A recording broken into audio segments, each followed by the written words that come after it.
प्यारे बच्चों, आज हम लोग चैप्टर 2 एसिड बेस साल्ट अध्ययन करने वाले हैं। ठीक है, ये क्लास 10 हिंदी मीडियम से रिलेटेड है। तो सबसे पहले हम लोग बात करेंगे कि अम्ल क्षारक लवण जो चैप्टर है, अध्याय है, इसमें हम क्या कुछ कवर करने वाले हैं।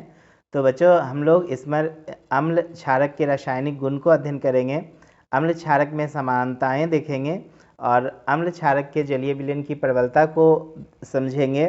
दैनिक जीवन में पीएच का क्या महत्व होता है इसे समझेंगे और साधारण नमक से बनने वाले कुछ महत्वपूर्ण रसायनों के बारे में अध्ययन करेंगे। ठीक है, तो सबसे पहले मैं आपको बता दूं अम्ल किसे कहते हैं। तो देखिए, जिस भी पदार्थ का स्वाद जैसे हम लोग जानते हैं खट्टा होता है और जो नीले लिटमस पेपर को लाल कर देता है उसे हम अम्ल कहते हैं। ठीक है, क्षारक ठीक इसके विपरीत है। क्षारक वैसे पदार्थ जिनका स्वाद कड़वा होता है और जिसे छूने पर साबुन जैसा लगता है। ठीक है, जो लाल लिटमस को नीला कर देता है उसे हम क्षारक कहते हैं।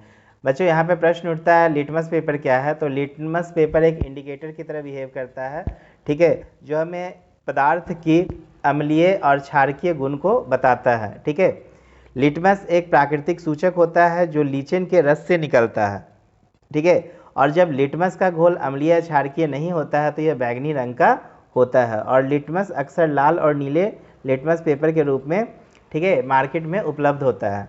ठीक है, तो हम लोग इसे मार्केट से परचेज करके और पदार्थों के गुणों को चेक कर सकते हैं कि पदार्थ में अम्लीय गुण है या पदार्थ में क्षारकीय गुण है। ठीक है, या पदार्थ में अम्लीय और क्षारीय कोई गुण नहीं होता है। ठीक है, तो मैंने अभी आपको बताया कि जब लिटमस का घोल अम्लीय या क्षारीय नहीं होता है तो यह बैंगनी रंग का कलर देता है। ठीक है, अब प्रश्न उठता है कि सूचक किसे कहते हैं। ठीक, तो बच्चों, वह पदार्थ जो अम्लीय क्षारक की उपस्थिति में अपना रंग बदलता है उसे हम सूचक या एसिड बेस इंडिकेटर कहते हैं। ठीक है, तो एक कॉमन सा इंडिकेटर हम लोगों को क्लास 10 में अध्ययन कराया जाता है। इसके अलावा बहुत सारे जो है नेचुरल इंडिकेटर, केमिकल इंडिकेटर भी हम लोग प्रयोग में लाते हैं जिससे कि हमें अम्ल या क्षारक के विषय में पता चल सके। ठीक है, जैसे कि अड़हुल के फूल, लाल बंद गोभी आदि के रस को भी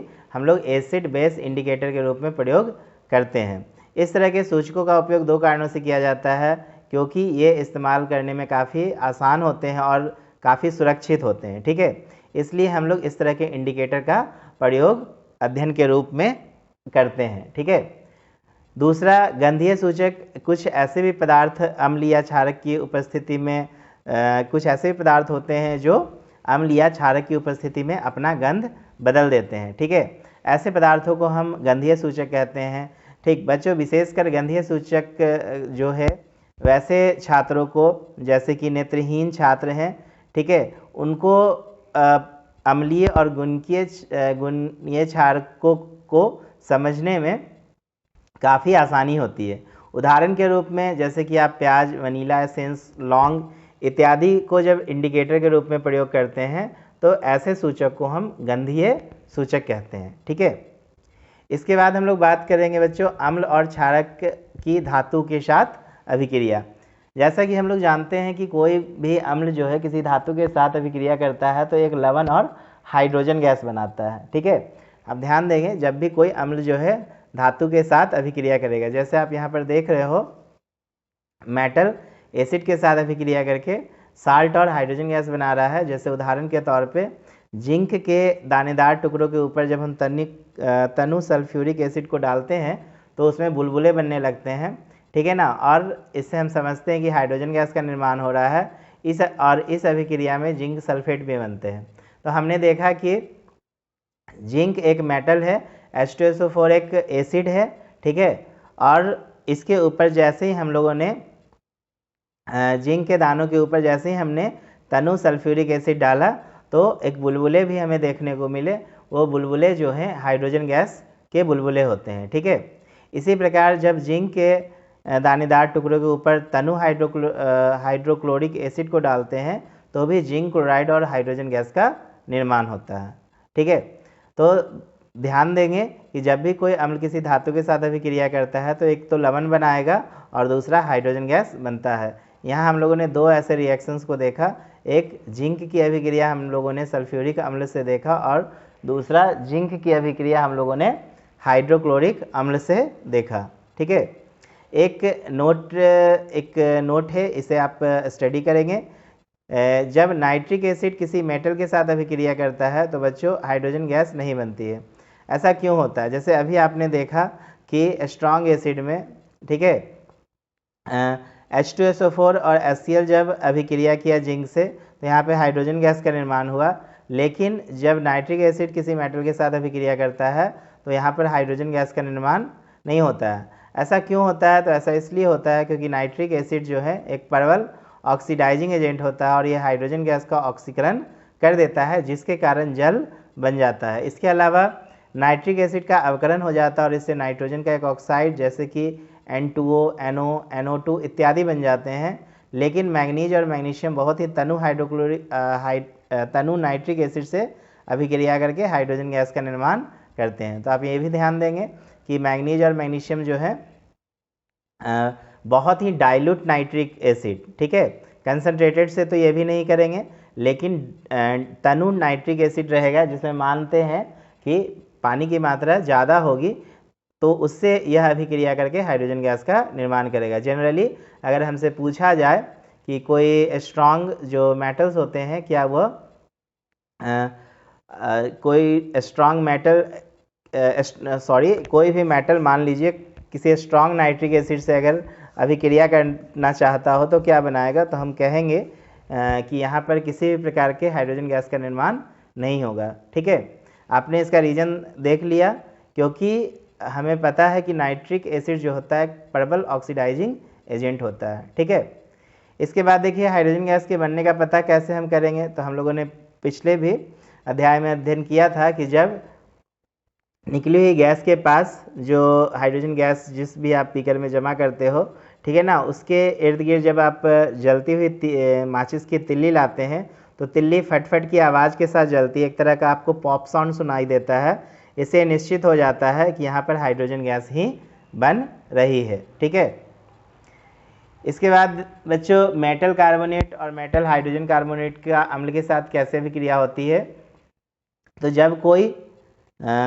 जब कोई अम्ल किसी मेटल कार्बोनेट या मेटल हाइड्रोजन कार्बोनेट के साथ अभिक्रिया करता है तो लवण कार्बन डाइऑक्साइड और जल का निर्माण करता है। ध्यान देंगे, यहाँ पे आप देख रहे हैं एसिड है, ये मेटल कार्बोनेट, ठीक है, और या फिर हाइड्रोजन कार्बोनेट, ठीक है, इससे अभिक्रिया करेगा तो साल्ट और कार्बन डाइऑक्साइड तथा वाटर का निर्माण करेगा। जैसे आप उदाहरण के रूप में देख रहे हैं कि सोडियम कार्बोनेट जैसे ही HCl के साथ, HCl ये एसिड हो गया, सोडियम कार्बोनेट यहाँ मेटल के कार्बोनेट्स हो गए, आपस में अभिक्रिया कर रहा है तो यहाँ पे साल्ट NaCl बना रहा है, कार्बन डाइऑक्साइड CO2 और वाटर H2O फॉर्म कर रहा है। ठीक है, दूसरा उदाहरण देखिए, जब सोडियम हाइड्रोजन कार्बोनेट जिसको हम लोग सोडियम बाइकार्बोनेट भी कहते हैं, ये हाइड्रोक्लोरिक एसिड से अभिक्रिया करके साल्ट और कार्बन डाइऑक्साइड और वाटर बना रहा है।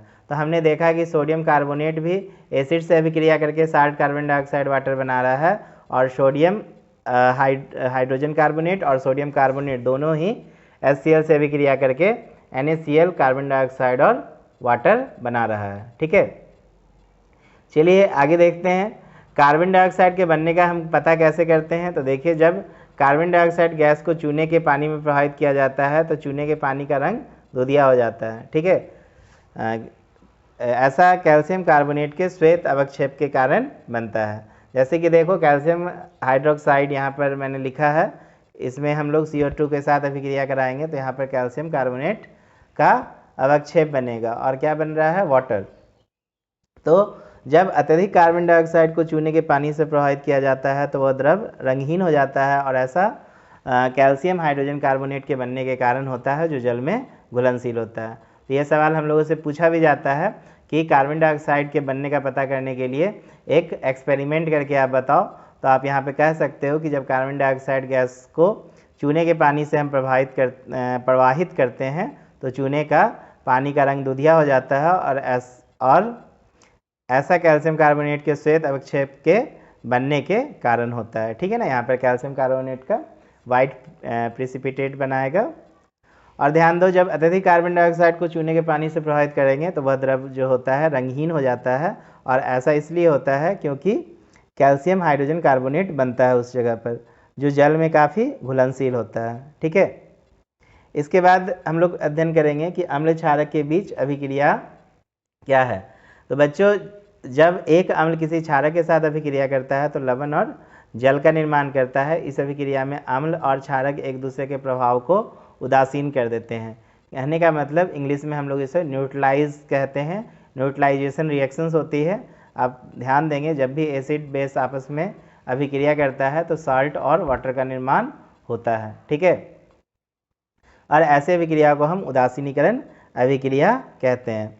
जैसे कि उदाहरण के तौर पे जब सोडियम हाइड्रोक्साइड हाइड्रोक्लोरिक एसिड से अभिक्रिया कर रहा है तो आप देखो यहाँ पे सॉल्ट NaCl और वाटर बना रहा है।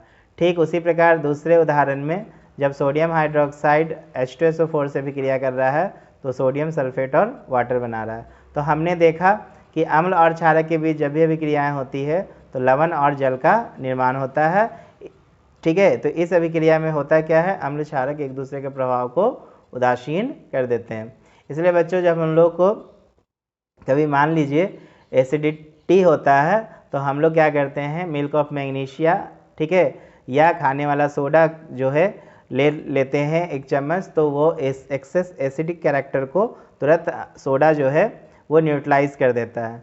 ठीक है, इसी तरह जब मधुमक्खी जब डंक हमें मारता है, ठीक है ना, तो वहाँ पर भी अगर आप खाने वाले सोडा का लेप अगर लगा देते हैं तो वो भी एसिडिक कैरेक्टर जो है बहुत कम समय के अंदर न्यूट्रलाइज हो जाता है। कहने का मतलब उदासीन हो जाता है। ठीक है, तो इस अभिक्रिया, ये जो अभिक्रियाएं हुई, ठीक है ना, इस अभिक्रिया को रसायन की भाषा में हम उदासीनीकरण अभिक्रिया कहते हैं।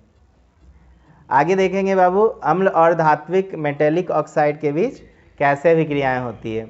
तो बच्चों, जब कोई मेटेलिक ऑक्साइड किसी अम्ल के साथ अभिक्रिया करता है तो लवण और जल का निर्माण करता है। इस अभिक्रिया में मेटेलिक ऑक्साइड किसी क्षारक की तरह बर्ताव करता है, क्योंकि मेटेलिक ऑक्साइड क्षारकीय प्रवृत्ति के होते हैं। ठीक है, जब भी ध्यान देंगे कि कोई मेटेलिक ऑक्साइड जब एसिड से अभिक्रिया करता है तो साल्ट और वाटर का निर्माण होता है। उदाहरण के तौर पे आप देख सकते हो कि जब copper oxide CuO hydrochloric acid के बीच अभिक्रिया करता है तो कॉपर क्लोराइड और जल का निर्माण करता है। ठीक है, यहाँ पर हम कॉपर ऑक्साइड का जो रासायनिक सूत्र लिखे हैं वो CuO है और हाइड्रोक्लोरिक एसिड HCl है। ये आपस में मिलकर कॉपर सेकेंड क्लोराइड बना रहा है। ठीक है ना, क्यूप्रिक क्लोराइड का निर्माण कर रहा है। ठीक है, और वाटर बना रहा है। आगे देखते हैं हम लोग क्षारक और अधात्विक ऑक्साइड के बीच अभिक्रिया। तो बच्चों, अधात्विक बोले तो नॉन मेटेलिक, जब नॉन मेटेलिक ऑक्साइड की अम्लीय प्रवृत्ति होती है, ठीक है, नॉन मेटेलिक ऑक्साइड की अम्लीय प्रवृत्ति होती है। ठीक है, इसलिए किसी क्षारक और एक नॉन मेटेलिक ऑक्साइड के बीच अभिक्रिया असल में उदासीनीकरण का उदाहरण होता है, जिससे जल और लवण का निर्माण होता है। ठीक है, तो ध्यान देंगे बच्चों, जब भी नॉन मेटेलिक ऑक्साइड बेस से अभिक्रिया करता है तो साल्ट और वाटर का निर्माण करता है। उदाहरण के तौर पर आप देखिए, कैल्शियम हाइड्रोक्साइड जब कार्बन डाइऑक्साइड से अभिक्रिया कर रहा है तो कैल्शियम कार्बोनेट और वाटर बना रहा है। ठीक है, चलिए आगे हम लोग देखते हैं अम्लीय और क्षारीय विलयन की प्रबलता से क्या समझते हैं। तो बच्चों, अम्लीय क्षारीय विलयन की प्रबलता को हम एक स्केल से दिखाते हैं जिसका नाम है pH स्केल। ठीक है, pH की अधिक सांद्रता का मतलब क्या होता है, ठीक है, कि मान लीजिए यदि pH का वैल्यू ज़्यादा है तो हम लोग कहते हैं वो बेसिक कैरेक्टरिस्टिक्स में आएगा। pH कम है, अब क्या ज़्यादा क्या कम है, तो इसकी जो हम लोग जांच करते हैं वो pH एक स्केल होता है, उसके माध्यम से करते हैं, जिसका रेंज 0 से 14 तक होता है। ठीक है, हाइड्रोजन आयन की अधिक सांद्रता का मतलब ये होता है कि pH मान जो है कि 7 से कम होता है। ठीक है ना, कहने का मतलब मान लीजिए 0 से 1 है तो बहुत ही अधिक सांद्रण वाला एसिड कहलाता है। ठीक, 1 अगर है किसी सबस्टांस का pH वैल्यू तो हम कहते हैं वह तनु एसिडिक कैरेक्टरिस्टिक्स में आता है डाइल्यूट एसिड जिसको आप बोलते हो। ठीक है, और एक मान लीजिए कि वैल्यू 1 से बढ़ता है 2, 3, 4, ये सब जो है सभी क्या कहलाते हैं, एसिडिक कैरेक्टर। लेकिन जैसे जैसे पीएच का मान 1 के ऊपर बढ़ता चला जाता है, एसिडिक कैरेक्टर का मान घटता चला जाता है। और ध्यान देंगे बच्चों कि एक उदासीन विलयन का जो पीएच मान होता है वो 7 होता है, ठीक है। और यदि हम 7 से आगे बढ़ते हैं तो उस विलयन का जो पीएच 7 से आगे अगर किसी विलयन का पीएच मान निकल रहा है तो हम उसके गुण को क्षारकीय कहते हैं। तो हम लोग कॉमन याद कर लेते हैं कि यदि किसी विलयन, अगर मान लीजिए पीएच का मान 7 से कम है, ठीक है, तो विलयन जो होता है वो एक अम्लीय होता है। और यदि किसी सब्सटेंस का पीएच 7 है तो हम कहते हैं वह उदासीन होता है। और यदि किसी विलयन का पीएच 7 से ज़्यादा है तो हम कहते हैं वह क्षारकीय प्रवृत्ति का होता है, ठीक है। हम बात कर रहे हैं अभी यूनिवर्सल इंडिकेटर का। तो यह कई सूचकों का मिश्रण होता है। यह इंडिकेटर पीएच के अलग अलग मानों के लिए अलग अलग रंग दिखाता है। इसके लिए यूनिवर्सल इंडिकेटर लगे हुए पेपर का हम इस्तेमाल करते हैं, ठीक है। हमसे पूछा जाता है यूनिवर्सल इंडिकेटर से क्या समझते हैं, तो आप सिंपल वे में बताएंगे यह कई सूचकों का एक मिश्रण होता है, ठीक है, जिसका इंडिकेटर पीएच के अलग अलग मानों के लिए जो है अलग अलग रंग दिखाता है। अब हम लोग देखेंगे बच्चों की सजीवों में पीएच की क्या रेंज होती है। तो बच्चों मानव शरीर में जो है 7.0 से 7.8 तक पीएच रेंज में काम करता है। ज़्यादातर सजीव इसी रेंज में काम करते हैं। यदि वातावरण का पीएच अम्लीय या क्षारकीय होता है तो यह सजीव के लिए नुकसानदेह साबित होता है। इसलिए अम्लीय वर्षा जलीय पादपों और जंतुओं के लिए यह हानिकारक होता है, ठीक है। तो ये सवाल हमसे पूछा जाता है बच्चों कि मानव शरीर में जो है पीएच का रेंज क्या है। तो आप इसे याद रखेंगे 7.0 to 7.8 के बीच में जो है सजीव का वैल्यू होता है, पीएच वैल्यू होता है, ठीक है। और याद रखोगे यदि वातावरण का पीएच अम्लीय या क्षारकीय होता है तो यह सजीव के लिए काफ़ी नुकसानदेह भी साबित होता है। फिर हम लोग बात करेंगे मिट्टी और पीएच, ठीक है। तो मिट्टी का पीएच पादपों के सही विकास के लिए बहुत ही महत्वपूर्ण होता है। अम्लीय या क्षारीय मिट्टी में फसल की उपज ठीक नहीं होती है। मिट्टी के पीएच को सही रेंज में रखने के लिए किसानों को मिट्टी का समुचित उपचार करना पड़ता है। और अम्लीय मिट्टी में किसान को चूना डालना पड़ता है और क्षारकीय मिट्टी में खाद डालना सही होता है। तो सबसे पहले जो किसान लोग होते हैं वो सॉइल का टेस्ट करते हैं कि उसमें अम्लीय गुण है या क्षारकीय गुण है। यदि उन्हें क्षारकीय गुण मिलता है तो वो सही रूप में खाद का प्रयोग करते हैं। और यदि मिट्टी का अम्लीय गुण मिलता है, ठीक है, तो उसमें वो चूना डाल के जो है उसके अम्लीय गुण को कम करते हैं, ठीक है। इसके बाद बच्चों हम लोग देखेंगे कि पाचन तंत्र और पीएच से क्या संबंध है। तो हमारे पाचन तंत्र का पीएच पाचन में महत्वपूर्ण भूमिका निभाता है। जैसे कि लार का पीएच जो हल्का सा क्षारीय होता है, जो सलेवरी एमाइलेज के काम करने के लिए ज़रूरी होता है, ठीक है। अमाशय में हाइड्रोक्लोरिक एसिड के स्राव के कारण पीएच अम्लीय होता है और अमाशय के एंजाइम अम्लीय माध्यम में ही काम कर पाते हैं। जैसे हम लोग ये सारी कहानी जो है हम लोग जब बायोलॉजी जीव विज्ञान अध्ययन करेंगे तो हम लोग लाइफ प्रोसेस में ये सभी चीज़ों को वहाँ पे डिटेल से अध्ययन करने वाले हैं। एक कि अमाशय में हाइड्रोक्लोरिक एसिड के स्राव के कारण पीएच का वैल्यू जो है अम्लीय होता है और अमाशय के एंजाइम जो है अम्लीय माध्यम में ही काम कर पाते हैं। छोटे आंत जो होते हैं, स्मॉल इंटेस्टाइन इंग्लिश में कहते हैं, इसका पीएच क्षारीय होता है जो छोटी आंत के एंजाइम के सही ढंग से काम करने के लिए ज़रूरी होता है। यदि अमाशय में हाइड्रोक्लोरिक एसिड का अत्यधिक स्राव होता है तो इससे हाइपर एसिडिटी भी हो जाती है, ठीक है ना। और यदि हमें हाइपर एसिडिटी होती है तो उसे कम करने के लिए हम लोग मिल्क ऑफ मैग्नीशिया या किसी अन्य एंटासिड जो है लेते हैं जिससे कि हमें राहत मिलती है। मिल्क ऑफ मैग्नीशिया तथा अन्य एंटासिड क्षारीय पदार्थ होते हैं, वह अमाशय के अम्ल को उदासीन करके हाइपर एसिडिटी से हमें राहत दिलाते हैं, ठीक है ना बच्चों। तो ध्यान देंगे हमसे अगर पूछा जाए कि हाइपर एसिडिटी से राहत दिलाने के लिए हमें क्या लेना चाहिए, तो हम उदाहरण के तौर पे मिल्क ऑफ मैग्नीशिया तथा अन्य एंटासिड क्षारीय पदार्थ के नाम बता सकते हैं। अब हम लोग बात करेंगे पीएच और दंत क्षय। तो हम लोग जैसा कि जानते हैं कि जब मुंह के अंदर का पीएच वैल्यू जो है 5.5 से कम हो जाता है तो इससे दंत क्षय होता है। हमारे मुंह में कई बैक्टीरिया रहते हैं और ये बैक्टीरिया दांतों में फंसे हुए भोजन के टुकड़ों को खाने लगते हैं। ऐसा करते समय ये बैक्टीरिया एसिड निकालते हैं जिससे मुंह का पीएच काफ़ी कम हो जाता है और अम्लीय माध्यम से दांत के इनामिल को नुकसान पहुंचाते हैं और समय बीतने के साथ साथ हमारा दंत जो है क्षय होता है। ठीक है, तो हम लोग जो है टाइम टू टाइम टूथपेस्ट इसलिए भी प्रयोग करते हैं ताकि टूथपेस्ट क्षारीय होने के कारण दंत क्षय की रोकथाम करते हैं। ठीक है, दंत क्षय होने से बचाते हैं। ठीक है, जंतु और पादपों द्वारा आत्मरक्षा। तो देखिए कई जंतु और पादप अपनी रक्षा के लिए अम्ल का इस्तेमाल करते हैं, जैसे कि उदाहरण के तौर पे आप चींटी को देखिए, इसमें एक मेथनोइक एसिड होते हैं। ठीक है ना, जिसके कारण जब चींटी हमें काटती है तो हमें दर्द होता है। इस तरह नेटल के पत्तों के ऊपर चुभने वाले रोए होते हैं जिनमें मेथनोइक एसिड निकलता है। चींटी के काटने के स्थान पे जब हम बेकिंग सोडा, ठीक है, मलते हैं तो हमें दर्द से, बेकिंग सोडा जब लगाते हैं तो हमें दर्द से काफ़ी क्या मिलता है, आराम मिलता है, क्योंकि बेकिंग सोडा क्षारीय होने के कारण अम्ल को उदासीन कर देता है। बच्चों अब हम लोग बात करेंगे लवण परिवार। तो हमने खास अम्लीय क्षारकीय मूलकों के आधार पर लवणों को अलग अलग परिवारों में बांटा जा सकता है, जैसे कि हाइड्रोक्लोरिक एसिड से बनने वाले सभी लवण को लवण के क्लोराइड परिवार का सदस्य माना जाता है। इसी तरह सोडियम के लवण को सोडियम परिवार का सदस्य माना जाता है। और भी इसके कुछ अन्य उदाहरण हैं, जैसे कि कार्बोनेट, सल्फेट, नाइट्रेट इत्यादि। बच्चों अब हम बात करेंगे साधारण नमक से बनने वाले रसायनों के विषय में। तो बच्चों साधारण नमक का रासायनिक नाम सोडियम क्लोराइड होता है। इसका निर्माण सोडियम हाइड्रोक्साइड और हाइड्रोक्लोरिक एसिड के बीच अभिक्रिया के द्वारा होता है।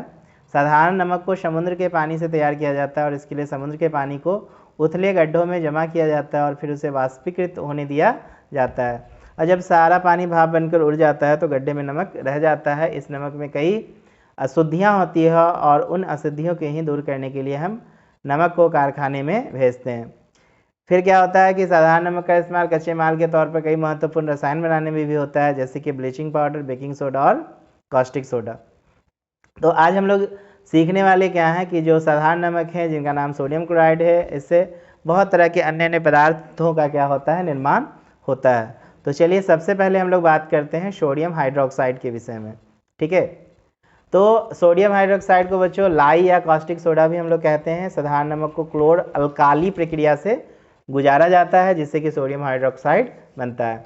इस प्रक्रिया में बच्चों होता क्या है कि क्लोरीन और एक अल्काली, जिसको हम लोग अल्कली भी बोलते हैं, आप इंग्लिश में सुने होंगे। ठीक है, अल्कली और अल्कलाइन। अल्कली किसे कहते हैं, तो जब आप पीरियोडिक टेबल देखते हो तो फर्स्ट ग्रुप में जितने भी मेटल्स होते हैं बच्चों वो सभी जो है अल्कली ही कहलाते हैं। ठीक है ना, और जो दूसरे ग्रुप में जो जितने भी मेटल मौजूद होते हैं वो अल्कलाइन कहलाते हैं।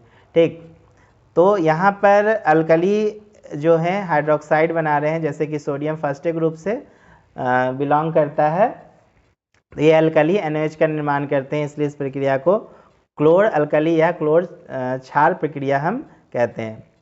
इस प्रक्रिया में साधारण नमक के जलीय विलयन में विद्युत प्रभावित की जाती है और साधारण नमक के जलीय विलयन को ब्राइन भी कहते हैं। इस प्रक्रिया में सोडियम क्लोराइड का वियोजन होता है और सोडियम हाइड्रोक्साइड बनता है। जैसे कि आप यहाँ पर देखो NaCl जो है वियोजित हो रहा है और यहाँ पे सोडियम हाइड्रोक्साइड का निर्माण होते चला जा रहा है। इसके अलावा क्लोरीन गैस, हाइड्रोजन गैस भी बन रही है। तो बच्चों इस प्रक्रिया में जो ये क्लोरीन गैस बनती है वो एनोड पर बनती है और हाइड्रोजन गैस जो है वो कैथोड पर बनती है। ऐसा बच्चों क्यों होता है कि जब ये अभिक्रिया होती है तो यहाँ पर दो अभिक्रियाएँ अंदर में होती है, एक ऑक्सीकरण और दूसरा अवकरण। ठीक है, तो ध्यान देंगे बच्चों, क्लोरीन का जो एनोड पे निकलना वो ऑक्सीकरण अभिक्रिया की वजह से होता है और हाइड्रोजन का जो कैथोड पर निकलना यह एक अवकरण अभिक्रिया के तहत होता है। ठीक है, तो सोडियम हाइड्रोक्साइड का निर्माण भी कैथोड के निकट होता है। इस प्रक्रिया से बनने वाले सभी पदार्थों का इस्तेमाल हम कई उपयोगी उत्पादों को भी बनाने में करते हैं। क्लोर अल्कली प्रक्रिया के उत्पादों में जैसे कि मैंने कुछ उदाहरण यहाँ पर लिखा है। चलिए हम लोग बात कर रहे हैं ये जो आपने अभी देखा सोडियम हाइड्रोक्साइड, क्लोरीन और हाइड्रोजन जो है बना है, तो हाइड्रोजन क्या है, इसका इस्तेमाल हम ईंधन के रूप में मार्गरीन बनाने में तथा उर्वरक के लिए ये अमोनिया बनाने में इसका प्रयोग करते हैं। दूसरा आप क्लोरीन को देख रहे हैं, इसका इस्तेमाल जल के परिष्करण, स्विमिंग पूल में पीवीसी, कीटनाशक, रोगाणुनाशक बनाने में किया जाता है। और सोडियम हाइड्रोक्साइड, इसका इस्तेमाल हम धातु से ग्रीज हटाने में तथा साबुन, डिटर्जेंट, कागज और कृत्रिम रेशे बनाने में करते हैं। ठीक है। दूसरा जो है वो ब्लीचिंग पाउडर है। ठीक है। ब्लीचिंग पाउडर क्या है बच्चों, जब शुष्क बूझे चूने और क्लोरीन के बीच अभिक्रिया होती है तो ब्लीचिंग पाउडर का निर्माण होता है। और ब्लीचिंग पाउडर का वास्तविक फार्मूला काफ़ी जटिल होता है, अक्सर हम इसे CaOCl2 से ही दर्शाते हैं। आप यहाँ पे देखो, शुष्क बूझे हुए चूने, कैल्शियम हाइड्रोक्साइड जब क्लोरीन से अभिक्रिया कर रहा है तो ब्लीचिंग पाउडर का निर्माण हो रहा है। ठीक है। आप याद रखोगे, ये फार्मूला बहुत इंपॉर्टेंट है एग्जामिनेशन पॉइंट ऑफ व्यू से। और ब्लीचिंग पाउडर के उपयोग भी हमसे पूछे जाते हैं, तो मैंने यहाँ पे 3 उपयोग लिखा है। कॉटन और लिनेन के वस्त्रों की ब्लीचिंग के लिए, लकड़ी की लुगदी, कागज बनाने में ब्लीचिंग के लिए, धोते समय वस्त्रों में ब्लीचिंग के लिए इसका प्रयोग किया जाता है। कई रसायन उद्योग में भी ऑक्सीडाइजिंग एजेंट के रूप में इसका प्रयोग किया जाता है तथा जल के शुद्धिकरण में रोगाणुनाशक के रूप में भी ब्लीचिंग पाउडर का हम लोग प्रयोग करते हैं। अब हम लोग बात करेंगे बेकिंग सोडा के विषय में। ठीक, तो सोडियम हाइड्रोजन कार्बोनेट का साधारण नाम बेकिंग सोडा होता है। और जब सोडियम क्लोराइड अमोनिया और कार्बन डाइऑक्साइड के साथ अभिक्रिया करता है तो सोडियम हाइड्रोजन कार्बोनेट का निर्माण होता है। जैसे कि NaCl आप देख रहे हो, वाटर से अभिक्रिया करता है और कार्बन डाइऑक्साइड, अमोनिया, सभी ये मिलके जब अभिक्रिया कर रहे हैं तो अमोनियम क्लोराइड के साथ साथ सोडियम हाइड्रोजन कार्बोनेट का भी निर्माण करते हैं। बच्चों, बेकिंग सोडा का इस्तेमाल कई व्यंजन बनाने में हम लोग करते हैं। इसके इस्तेमाल से जो हमारा व्यंजन है वो काफ़ी खास्ता बनता है। जैसे कि आप घर में पकौड़ी खाते हो, ठीक है, पैनकेक बनाते हो, जब खाना बनाने के दौरान भी हम लोग सोडियम हाइड्रोजन कार्बोनेट, होता क्या है, जब खाना बनाने के दौरान सोडियम हाइड्रोजन कार्बोनेट को गर्म किया जाता है तो सोडियम कार्बोनेट और कार्बन डाइऑक्साइड का निर्माण होता है और कार्बन डाइऑक्साइड से बुलबुले बनते हैं, जिससे कि पैनकेक किसी स्पंज की तरह फूला हुआ मालूम हमें पड़ता है। ठीक है ना, और फूला हुआ बन जाता है। आप इसका देखेंगे समीकरण कि NaCO3 को जब भी हम हीट करते हैं तो यहाँ पे सोडियम कार्बोनेट वाटर के साथ साथ कार्बन डाइऑक्साइड भी बनते हैं। इसीलिए ब्रेड वगैरह जो होते हैं बच्चों वो स्पंजी होते हैं। ठीक है, उसमें भी यही अभिक्रियाएं जो है, जब बेकिंग सोडा मिलाया जाता है तो यह अभिक्रिया वहाँ पर भी होती है। आगे हम लोग देखेंगे सोडियम हाइड्रोजन कार्बोनेट के क्या क्या उपयोग होते हैं। तो बेकिंग पाउडर बनाने में बेकिंग सोडा में कोई मंद खाद्य अम्ल जैसे कि टार्टरिक एसिड मिलाने से बेकिंग पाउडर बनता है। खाद्य अम्ल डालने से बेकिंग पाउडर को गर्म करने से सोडियम कार्बोनेट नहीं बनता है, इससे व्यंजन का स्वाद अच्छा हो जाता है। ठीक है, आप समझेंगे कि बेकिंग पाउडर बनाने में बेकिंग सोडा में कोई भी मंद खाद्य अम्ल मिलाने से बेकिंग पाउडर बनता है और खाद्य अम्ल डालने से बेकिंग पाउडर को गर्म करने से सोडियम कार्बन नहीं बनता है, इससे व्यंजन का स्वाद काफ़ी अच्छा हो जाता है। ठीक है, यहाँ पे आप देखेंगे NaCO3 जो है H+ से अभिक्रिया करके CO2 और वाटर बना रहा है तथा सोडियम साल्ट ऑफ एसिड बनाता है। इसका प्रयोग हम लोग एंटासिड के रूप में भी करते हैं, जस्ट हमने बताया था आपको, और सोडा एसिड अग्निशामक में भी करते हैं, क्योंकि वहाँ पे भी अगर कार्बन डाइऑक्साइड निकल रहा है तो कार्बन डाइऑक्साइड क्या करता है,